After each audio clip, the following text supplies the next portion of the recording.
The term projectile motion is defined as the motion of the body thrown into air and it moves under influence of gravity alone.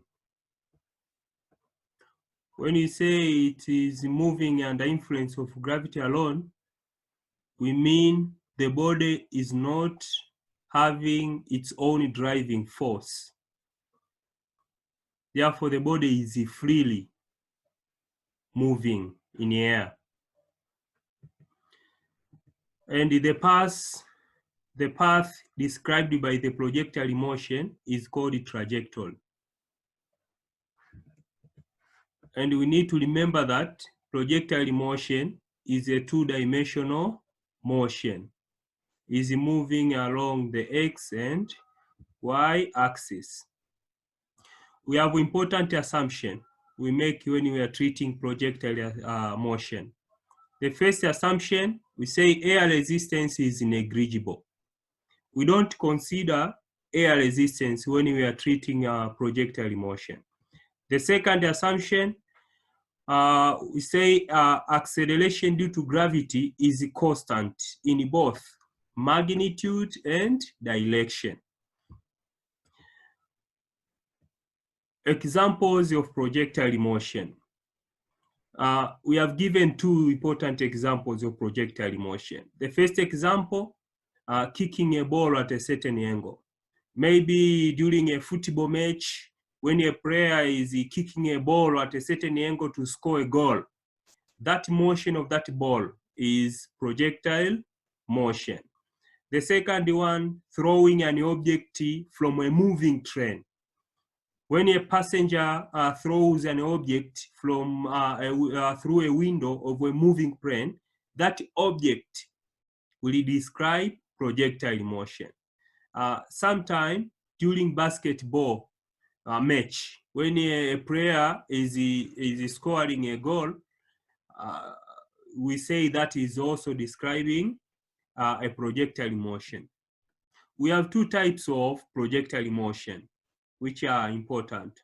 We have the first type is oblique projectile motion, and the second type is horizontal projectile motion. Now, we are going to start with oblique projectile motion. We are going to discuss it. What is oblique projectile motion? We are going to describe the parameters of the projectile motion, oblique projectile motion, and doing examples of the oblique projectile motion. Now, the first thing we need to understand, what is oblique projectile motion? Say, oblique projectile motion is the motion in which a body is thrown at a certain angle with horizontal. When a body is describing a projectile motion, but is having a certain angle with horizontal line, or sometimes with vertical line, we say that is oblique projectile motion. We have a diagram here for oblique projectile motion.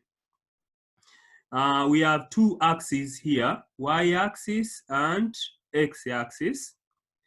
And this white line here is our trajectory. We have said the path described by the projectile is called trajectory. Now here is the starting point of the projectile. And we have here an angle.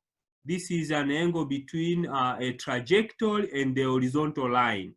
Now this angle here is the one which is making this motion to be called oblique projectile motion. Now, at the starting point here, the time is 0. We are going to have two components of velocity. The vertical component of velocity, we have called it V or Y, which will be equal to V naught sine of theta. If you resolve this sine of theta into vertical and horizontal component. And the horizontal component here, we have called it V or X, will be equal to V naught cos of theta. Now, after time t, a body will be at this position here. We have called it position A. Now, at position A, we have a vertical component. It's called Vy, and you have the horizontal component is called Vx. And we have the angle with the horizontal here, we have called it alpha. And the velocity at this instant at point A will be equal to V. Remember, the velocity at the starting point is V naught. And now the vertical distance covered at point A, we have called it Y. And the horizontal distance covered when your body reaches at point A, we have called it X. When the body reaches maximum height, somewhere here, maximum height, the vertical distance covered is called maximum height, or H max.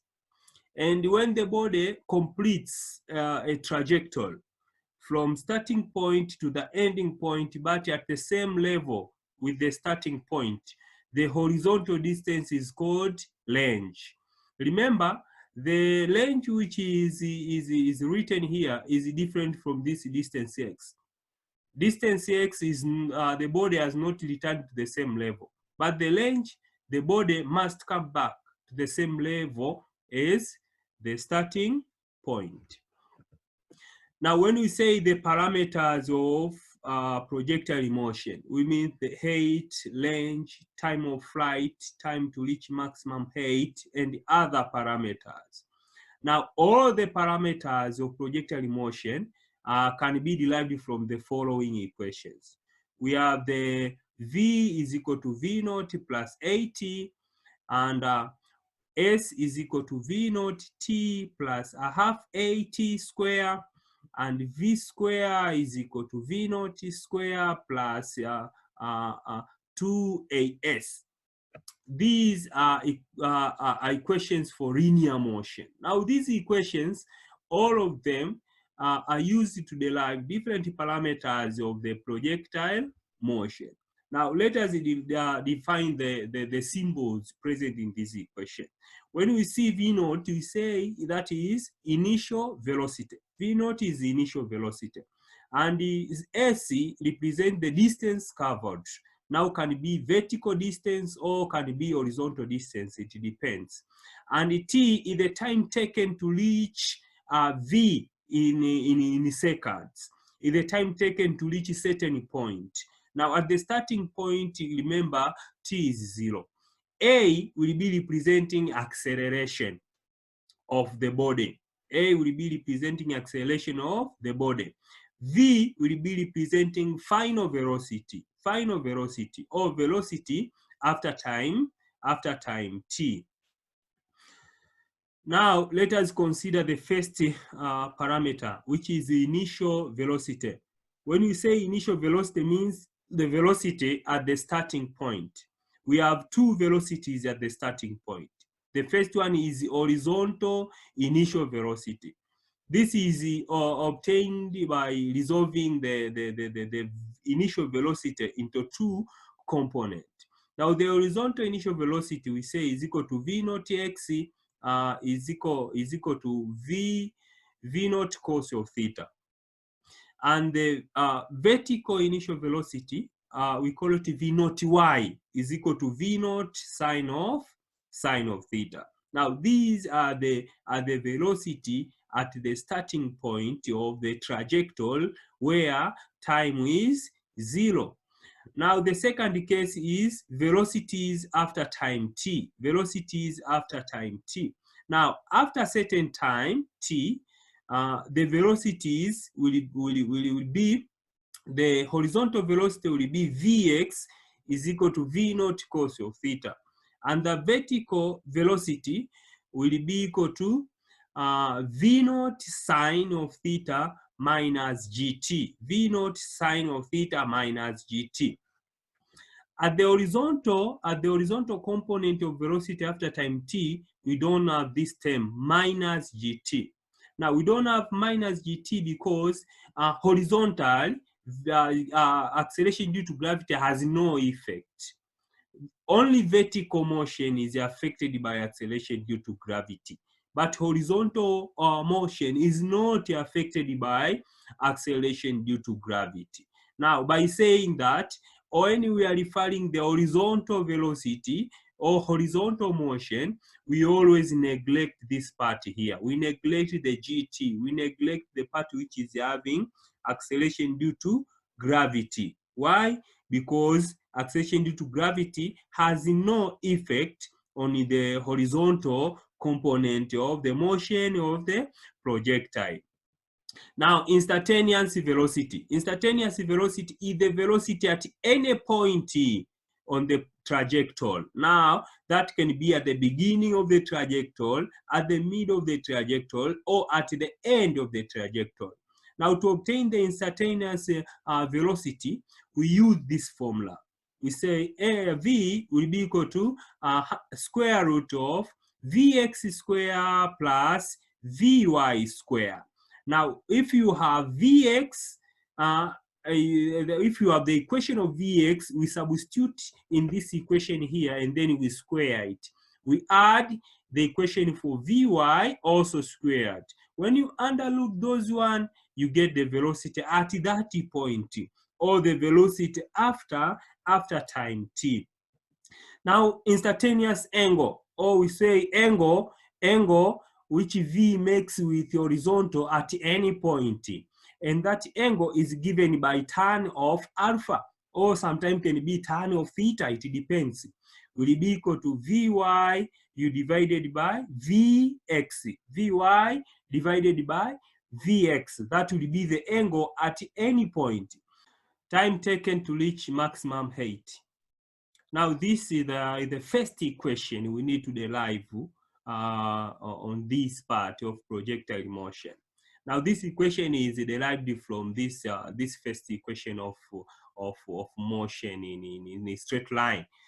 Is derived from V is equal to V naught plus 80. Now, since we are considering the time to reach the maximum height, means we are dealing with the vertical component of the motion. Now, if you are dealing with the vertical component of the motion, we have called the vertical component as y. Therefore, here we have written Vy is equal to V naught sine of theta, which is the initial velocity at the starting point, minus gt. Minus gt, that is for vertical component of velocity. But remember, at maximum height, Vy is 0. At maximum height, vertical velocity is 0. We are having only horizontal velocity, Vy. Therefore, if we put here, Vy is equal to 0, and then we make t the subject, we obtain this equation. T is equal to V naught sine of theta over g. This is the time taken by the body to reach the maximum height. Now, the time of flight, we say, is the time taken by the projectile to cover the trajectory. The time taken by the projectile to cover the trajectory. Now, in addition to this definition here, the 2 points, the starting point and the ending point, must be at the same level. Let me repeat this statement. When you want to use the equation of time of flight to calculate the time taken by the projectile, that equation is applied when the starting point of the projectile and the ending point of the projectile are at the same level. If the starting point and the ending point are not at the same level, we cannot use the equation of time of flight which we are going to derive here. Now, the time of flight is derived from the second equation of motion in the straight line. And that equation is saying y is equal to ut plus a half at squared. Remember, u is the initial velocity, and time is the time taken for the projectile to cover that trajectory which we are talking about. But when we say the time of flight, we consider y is equal to 0. Why we consider y is equal to 0? At the starting point, y is 0. Then the body moves to the maximum height. Then at the maximum height, the body starts to descend to the y is equal to 0 again. Therefore, when you are considering the time of flight, we consider y is equal to 0. We substitute here at the position of y, we put 0.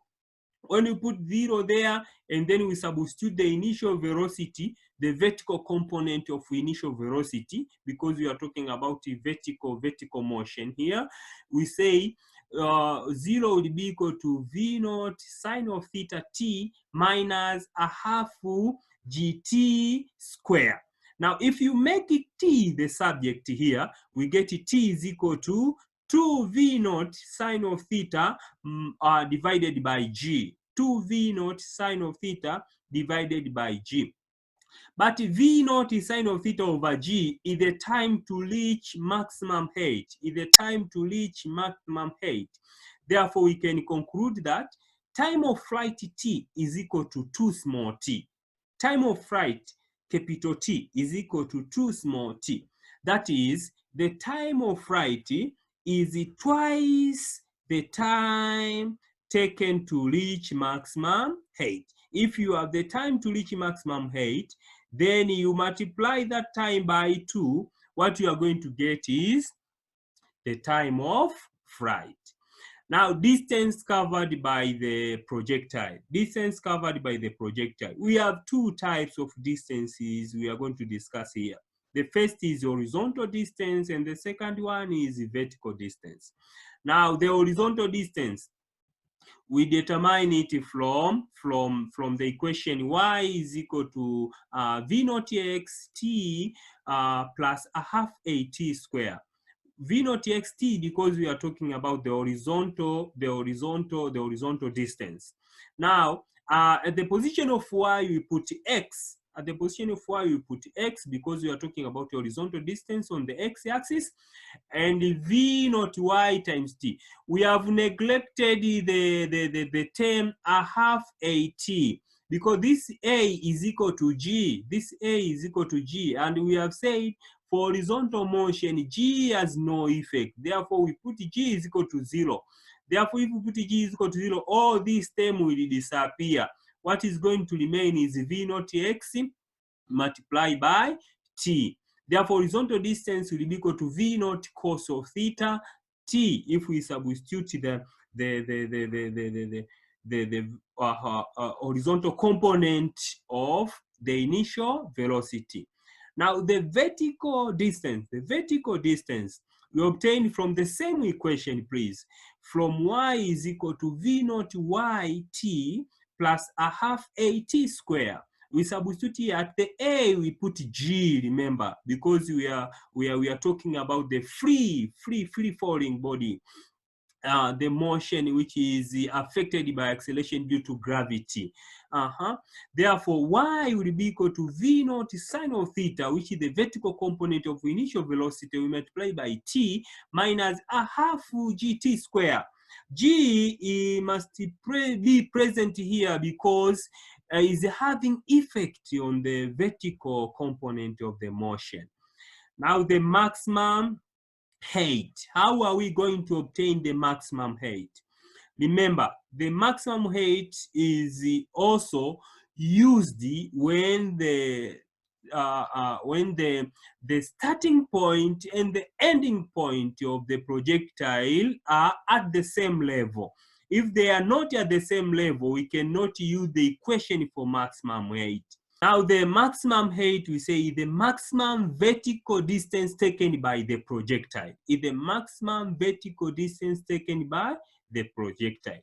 We obtain the maximum height by substituting the time to reach the maximum height in the equation of the vertical distance. We substitute the time to reach maximum height in the equation of the vertical distance. Therefore, at the point of y, we are going to put h max is equal to, at the point of initial velocity, we are going to put v naught sine of theta, because we are talking about the vertical component of the velocity. and then the time to reach maximum height, if you remember, we said is equal to V naught sine of theta over G. We minus by G over 2, in brackets V naught sine of theta, you divide by G, then we square. This is from the second equation of linear motion. Now, if you simplify the equation, we get H max is equal to V naught square sine of squared theta divided by G minus V naught square sine of squared theta over 2G. Now, if you solve this equation, we are going to get maximum height is given by H max is equal to V naught square sine of squared theta you divide by 2G. Now, this is the equation for maximum height. Range of projectile. Range of projectile. We say the range of projectile is the horizontal distance covered by the projectile during time of flight. Is the horizontal distance covered by the projectile during the time of flight. Now we obtain horizontal range by substituting the time of flight to the equation of horizontal distance. Remember, we are going to use the equation of horizontal range if the starting point and the ending point of the projectile are at the same level. If they are not at the same level, we are going to use the normal equation of horizontal distance. Now, if we substitute the time of flight to the equation of horizontal distance, which says x is equal to V naught cos of theta t, we substitute the time of flight, which is 2V naught sine of theta over G. V naught sine of theta over G, we say the time to reach maximum height. When you multiply by 2, you get the time of flight. Substituting in the equation, we get this one will be equal to R, which represent the horizontal range, will be equal to V naught cos of theta. We multiply by 2V naught sine of theta over G, which is the time of flight. Now, if we simplify the equation, we get V naught square, V naught and V naught will give us V naught square, then 2 sine of theta cos of theta, this term here, over G. By trigonometric relation, we say 2 sine of theta cos of theta is equal to sine of 2 theta. Sine of theta cos of theta is equal to sine of 2 theta. Then we substitute in the equation above. We take off this one, 2 sine of theta cos of theta, we substitute sine of 2 theta. We get the equation for horizontal range, which is equal to V naught square sine of 2 theta over G. V naught square sine of 2 theta over G. Now, the condition to get the maximum range, the condition to get the maximum horizontal distance covered by the projectile. Say the range of the projectile is maximum when the angle or sine of 2 theta is equal to 1. The range of the projectile is maximum when the angle or sine of 2 theta is equal to 1. Now, if you take, you find the sine inverse of 1, you're going to get 90, and then we are going to have 2 theta is equal to 90. If you divide by 2 both sides, you're going to get theta is equal to 45 degrees. Therefore, if you want to get the maximum horizontal distance cover the projectile, the angle of the trajectory and the horizontal line must be 45. Now, if we substitute sine of 2 theta is equal to 1 in the equation of the range, we are going to get the equation for maximum range, which is equal to V naught square divided by G. If you are told determine the maximum range, if you are told determine the maximum range, to get the maximum range, we use this equation, V naught square divided by G. Now we say always for the projectile motion, always for the projectile motion or for the trajectory, there are 2 angles for the same horizontal range. We have 2 angles for the same horizontal range. If the first angle is theta, then the second angle will be 90 minus theta. Now, if the angle with the horizontal is 30, if the theta is 30, that theta will give you a certain range.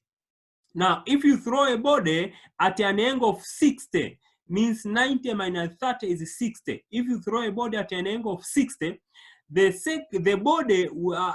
two bodies are going to land at the same point. Means the horizontal distance covered by the body thrown at 30 degrees and the body thrown at 60 degrees with the horizontal will be the same. That is why we say there are always two angles of the projectile for the same range. The path of the projectile is always parabola. Can be proved by combining horizontal and vertical distance of the projectile. We have the equation for horizontal distance and we have the equation for vertical distance. Now, if we combine the vertical distance and the horizontal distance, we are going to get the resulting path of the projectile. That resulting path of the projectile will tell us that the projectile motion is parabola. Now, the horizontal distance which you are talking here is x is equal to v naught cos of theta t.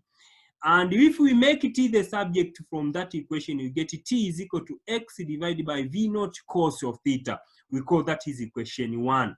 And y is equal to v naught sine of theta t minus a half gt square. Now, we take this t here, we substitute at this time here. We substitute x over v naught cos of theta at the position of time.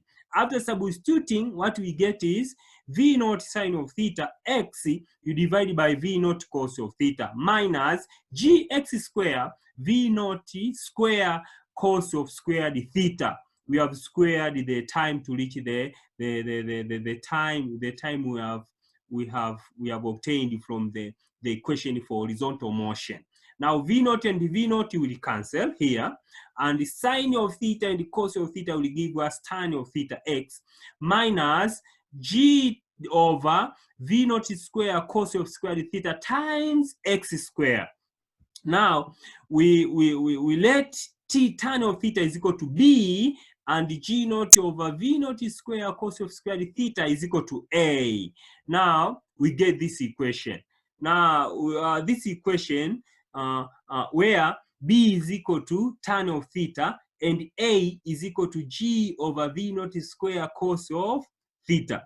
This equation here, y is equal to bx minus ax square, shows that the trajectory is always parabola due to this x square here. This x square here means always the path of the projectile motion will be parabola.